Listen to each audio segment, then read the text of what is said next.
The year was 1991, and I was officially a teenager, which, in those days, felt less like an age and more like a promotion. I woke up at my dad's house on a cold, frost-bitten morning, the kind where the air felt sharp enough to bite. My breath fogged in the bedroom as I sat up in bed, staring at the pale light sneaking through the curtains.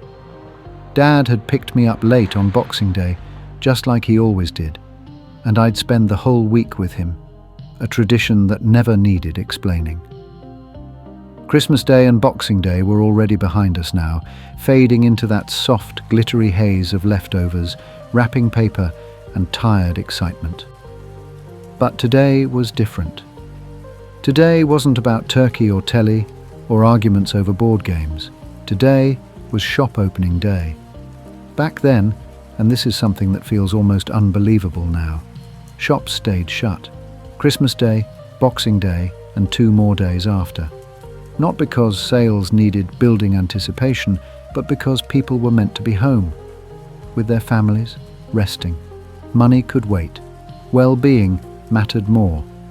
But today, 4 days after Christmas, the shutters were finally rolling up, and in my pocket was £280. I didn't just have Christmas money, I had teenage Christmas money. The kind that didn't have to be justified, explained, or saved for something sensible. It burned through my pocket lining like radioactive material. I was halfway into my jumper when I heard it. That knock. That specific knock. I sprinted down the hallway, nearly taking myself out on the permanently tangled Sega Mega Drive cables by the TV, cables that had become less of a hazard and more of a permanent architectural feature. I flung the door open. There he was. My cousin Carl stood in the frost, breath curling out in clouds, leather jacket zipped tight, denim jeans stiff from the cold. He looked like he'd been standing there for exactly 3 seconds, but emotionally for at least a week. "All right, cows?" "Yeah, great." He grinned, already knowing the answer to his next question. "Did you do well?" Now, context is important here. This was my first Christmas as a teenager. Most years it was a bunch of CDs, maybe a poster and a tenner from my nan if she was feeling particularly generous. But this year, from parents, uncles, aunties and grandparents, everyone, it was money, not bits of money, serious money. £280 exactly. Carl's eyebrows went up when I told him. That was why he was here, our annual pilgrimage. "Very well," I said, already wrestling one arm into my coat. "Shall we go?" He nodded. "Let's go." Carl and I had been gamers since we were 6 years old, huddled around an Atari 2600 in my nan's flat, legs crossed on the carpet, trying to be quiet to not wake Nan up, while the joystick cable stretched just far enough to cause stress fractures in the plastic. That's a story for another day. Today was about something bigger. Today was about Toys R Us. The walk was about 2 miles, but we loved it. The snow crunched under our trainers as we talked, breath steaming, hands shoved deep into pockets. Carl was buzzing about Shadow of the Beast, describing it like he'd seen a vision. I could barely listen because Mercs had just been released, and my brain was already playing it on a loop. Every step made it more real. Then came the dual carriageway. 2 lanes, central reservation, 2 more lanes. We stood there, watching the traffic, timing it like professionals who had absolutely no business doing so. When the gap came, we ran. First 2 lanes, skid to a stop, then the last 2. Hearts pounding, laughing, convinced this was the closest we'd ever come to death. A real-life game of Frogger. We made it. Ahead of us, glowing through the cold air, was the multicolored sign, Toys R Us. We rounded a couple of side roads and suddenly stood in the car park, staring at the entrance. For a moment, neither of us spoke. It felt like the opening shot of an adventure film where the heroes are about to change their lives forever. We exchanged a look. Then we speed walked. The automatic doors parted with that familiar swish, and the bright lights hit us like the sun after weeks of rain. Inside, chart music floated through the store, REM's Shiny Happy People. And it felt impossibly cheerful, like the building itself was happy to see us. We passed the small kids' toy aisle first, where chaos reigned. Kids with wide eyes and no impulse control grabbed anything within reach, while exhausted parents negotiated treaties they had no intention of honoring. We moved past board games, then the remote control cars. We stopped. We always stopped. 10 minutes disappeared as we marveled at how massive and fast they'd become, agreeing we absolutely didn't need one while secretly wishing we did. Then came the action figures. The best aisle: Ghostbusters, Wrestling, Karate Kid, Transformers, Teenage Mutant Ninja Turtles. They were all there. We took our time, nodding respectfully at figures we'd once owned or desperately wanted, mentally ranking them like museum pieces. And then, just past the bikes and skateboards, I saw it. The glowing Atari. We didn't run. Running was for aisle 1. We glided. The video game section stretched across 2 aisles and a central display, deals everywhere. Bundles stacked on bundles. This was holy ground. Carl drifted toward the Mega Drive section, like it was pulling him in with invisible string. I headed straight for the Atari Lynx. We'd learned long ago to buy different games so we could swap when we stayed over. Strategy born of necessity and zero disposable income. I knew exactly what I wanted: hard driving. I grabbed the display case, flipped it over, heart thumping. Slips. Plenty of them. Relief washed over me. Then Warbirds. Another slip. Quick maths. £29.99 each, £60 gone, £220 left. Then magic. My eyes locked onto a sign. 3 for £70 on selected games. I checked the slips. Both had the sticker. This meant I could get another game for a tenner, the kind of deal that makes you believe in fate. Ninja Gaiden 3 practically jumped into my hands. 2 slips left. I grabbed one. A second later, the other vanished into another kid's grasp. A third arrived, checked, and left crushed. In the gaming world, hesitation was fatal. I stood there, basket holding an elite 3-game bundle, pulse racing. Time for the Mega Drive aisle. This was where things went nuclear. Bundles everywhere. 4 budget games for £60. A better 4 games for £90. 5 for £110. 6 for £130. Open season. I had £210 left, but my brain was melting. Calculations flew. Possibilities multiplied. This was the point where you could make or break your entire year. I found Carl. He'd already done his sums. "If I lend you a tenner," he said, "you can do the 6-game bundle and the better 4-game bundle." Without hesitation. I said, "No problem." This was a sacred trust between cousins. That tenner mattered. It always did. And yes, I paid him back, as he always paid me back. We were many things, but we weren't monsters. 10 games, 10 slips. I reached for the first one, hands shaking. Mercs, 3 slips left. I held it like a golden ticket, grinning like an idiot. Somewhere in the back of my mind was another memory waiting. The year we pooled everything we had to buy a Panasonic 3DO, convinced we were living in the future. That's a story for another time. For now, it was 1991. The shops were open again. The snow was still on the ground, and the adventure wasn't even halfway over. I stood there for a second, clutching the Merc slip like it might evaporate if I loosened my grip. 1 down, 9 to go. I took another breath and scanned the shelves again, eyes darting, instincts kicking in. This wasn't shopping. This was survival. Second game, Sword of Vermilion, a proper RPG, big map, big promise. The kind of game you didn't just play, you lived in. I slid the case out and flipped it over my eyes, lit up like car headlights. It looked great. I checked 4 slips, plenty. but I still felt that tiny rush as I slid one free, like the universe had briefly decided to be kind. Third game, Road Rash. No hesitation. Bikes, speed, violence, absolute chaos. Every magazine had raved about it. I checked the slips. 2 left. My heart rate doubled. I grabbed one instantly, half expecting someone to slap my hand away. They didn't, still breathing. Fourth game, Streets of Rage. Now this one hurt a little. I scanned the hooks. No slips.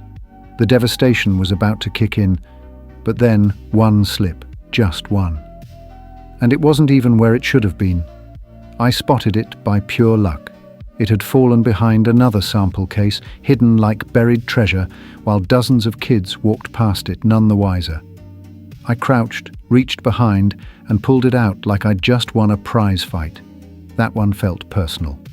Fifth game. Centurion, Defender of Rome. This was the first disaster. I flipped the case. A strategy game, my mind wandered to fighting in the Rome armies, swords raised ready to strike, then back to reality which came crashing down, nothing. I checked again, moved the case, looked underneath, behind, around. My pulse spiked. This was dangerous territory. Lingering too long could cost you something else. No slips, none. I felt that sharp stab of disappointment, the kind only a kid in a game aisle could understand. But you couldn't mourn. You had to move. I pivoted instantly. Star control. I'd heard whispers. Space. Strategy. Depth. I grabbed the case. The final frontier was calling, and there were slips. Relief flooded in. I had no idea at the time just how incredible that decision would turn out to be, but even then, something about it felt right. Go me indeed. Sixth game, Toe Jam and Earl. This one felt like coming home. Funky, weird, joyful.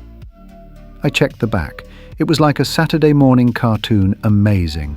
There were loads of slips. I smiled. Even now, decades later, it's still one of my favorite games of all time. Proof that sometimes the universe gives you exactly what you need. Seventh game, James Pond. 2, codename Robocod. I laughed when I picked it up. That front cover, that stupidly cute James Bond fish. It was clearly doing the work. Only 3 slips left, and I suspected kids were grabbing it on looks alone. Little did they know what a classic they had in their hands. It was a fantastic game, and I claimed one of the slips like a badge of honor. Eighth game, Quackshot starring Donald Duck. I'd read the praise. I knew it was tough. Rock hard, in fact, but something about it called to me. Maybe curiosity, maybe confidence, maybe teenage stupidity. Either way, I took the slip. I'm glad I did. Ninth game, Wrestle War. No thinking required. I loved wrestling, loved it. Muscles, drama, ridiculous names. This one was never in doubt. Slip secured. Now there was just one left, the last decision. The aisle felt quieter somehow, like it knew. 10th game, Shadow Dancer, The Secret of Shinobi. Top tier, no debate. Precision, atmosphere, pure cool. I checked. Slip. I didn't hesitate. That was it. I stood there for a moment, 10 slips in hand, adrenaline buzzing through me, brain ringing like I'd just crossed a finish line. I found Carl, who was grinning just as wide, arms full of his own victories, including Shadow of the Beast, of course. We headed for the tills, paid with smiles on our faces like we had won the lottery, and in a way we had. Then came the collection hatch, that magical little counter where you handed in slips, and they disappeared into the back, only to return moments later as real, sealed, heavy boxes of promise. One by one they came out. The pile grew. It was glorious. Until my world came crashing down, a man came out and said, "I can't find Streets of Rage." My heart sank. It was going so well. But now this bitter taste could ruin the day. Until a glowing savior had found it behind another game, just the one that everyone missed, and he added to the pile, unaware he had just handed me one of the best Mega Drive games ever produced. We carried our haul out into the cold like conquering heroes, casting one last look back at Toys R Us, just for a second, both of us blinking a little longer than necessary, maybe even a tear. We waved goodbye, another pilgrimage complete. The walk home felt shorter. The cold didn't touch us. Excitement and adrenaline kept us warm all the way back to Dad's. Inside, the ritual began, that shrink wrap. The sound as it tore and crinkled onto the floor was pure satisfaction. Back then, we always read the instruction books, every page, every diagram. We sat there in silence, heads bowed like monks studying sacred texts. Then came the moment, cartridge in hand, a click, then the clunk as it dropped into the Mega Drive. The screen flashed white, glowing like something alien had just awakened, and suddenly we were in. That ritual carried on for years. Through our teens and into our 20s, the pilgrimage never really changed. We swapped walking for buses, then buses for cars, but the feeling stayed the same. The excitement, the planning, the unspoken understanding that this day mattered. It was never just about games. It was about being together, about having something to look forward to in a world that still felt manageable. Then, slowly, life did what life always does. My dad passed away, and with him went the home base. Not officially, not suddenly, it just faded. Without Dad's house, the pilgrimage didn't make sense anymore. There was no announcement, no final trip, no moment where we said, "This is the last one." It simply stopped, the way so many things from that time did. Carl and I still talk now, not often.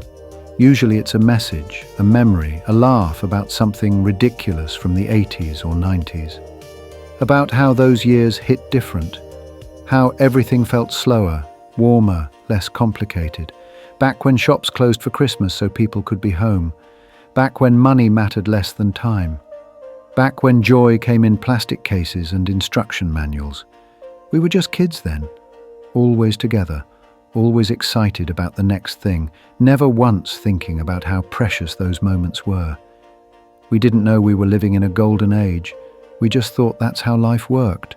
Now, as adults, we realize something we never could back then. Those mornings, those walks, that music in the aisles, the sound of shrink wrap hitting the floor, the click and clunk of a cartridge sliding home, sitting in silence, reading manuals like they held secrets to the universe. That was the magic. And even now, all these years later, every time I hear that familiar start-up sound or catch the faint smell of cold winter air, I'm right back there, a teenager in 1991, pockets full of hope, walking toward Toys R Us with my cousin, believing the best days were still ahead of us. In a way, they were, and in another way, they already happened.